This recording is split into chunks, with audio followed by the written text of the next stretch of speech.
Mossad एक ऐसा नाम जिसे सुनते ही थर्रा जाते हैं बड़े बड़े आतंकी सूरमा। दुनिया के नक्शे पर एक छोटे से देश की खुफिया एजेंसी जिसके नाम से ही आतंकी संगठन ही नहीं, उनके आका और हुक्मरान भी खौफ खाते हैं। वैसे तो दुनिया में अमेरिका, ब्रिटेन, भारत और रूस से लेकर चीन तक कई देशों में कई खुफिया एजेंसियां हैं जो बेहद शक्तिशाली और ताकतवर हैं। इनके गुप्तचरों की पहुंच पूरी दुनिया में होती है, लेकिन इसमें मोसाद का नाम बड़ी इज्जत के साथ लिया जाता है क्योंकि एजेंसी अपने मुल्क के दुश्मनों के खिलाफ एक किलिंग मशीन की तरह काम करती है। तो आइए जानते हैं कि आखिर क्या है मोसाद, किस मुल्क से है नाता, कैसे करती है काम, और जानिए इसके बड़े ऑपरेशन के बारे में। मोसाद इजराइल की खुफिया एजेंसी है।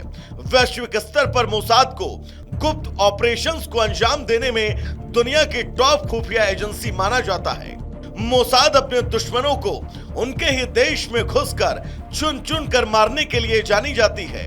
आमतौर पर ऐसे ऑपरेशन को अंजाम देना बेहद कठिन होता है, लेकिन मोसाद को ऐसे अभियानों में महारत हासिल है। मोसाद अपना निशाना कभी नहीं चूकती क्योंकि अपना मिशन पूरा करने से पहले मोसाद के एजेंट अपने टारगेट को पूरी रिसर्च करते हैं, साथ ही मिशन को अंजाम देने के बाद की परिस्थितियों से निपटने का पूरा इंतजाम पहले से करके रखते हैं। जानकारी के अनुसार इजराइल के 3 बड़े खुफिया संगठन अमन, शिन बेट और मोसाद हैं। इनमें से एक मोसाद के भी 2 काउंटर टेररिज्म यूनिट हैं। पहली यूनिट है मेट साडा जो दुश्मन पर हमला करती है, जबकि दूसरी गिडोन, इसका काम गुप्त ही रखा गया है, लेकिन मोटे तौर पर यह आतंकियों के खिलाफ कार्रवाई करती है।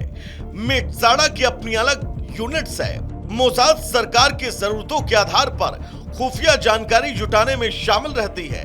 यह काम विभिन्न माध्यमों से किया जाता है, जैसे ह्यूमन इंटेलिजेंस और सिग्नल इंटेलिजेंस आदि तरीकों से, जिसे दूसरा कोई न समझ सके। आज भी मोसाद ऐसे ही काम करती है। मोसाद ने अन्य देशों की खुफिया सेवाओं के साथ खुफिया संबंध भी विकसित और बनाए हैं। मोसाद उन देशों के साथ गुप्त संबंध स्थापित करने में शामिल है जो खुले तौर पर इजराइल का साथ देने से बचते हैं। शुरुआती दौर में मोसाद ने यहूदियों को अशांत देशों से छुड़ाने और उन्हें इजराइल लाने का काम किया था। Bureau report, Republic Bharat.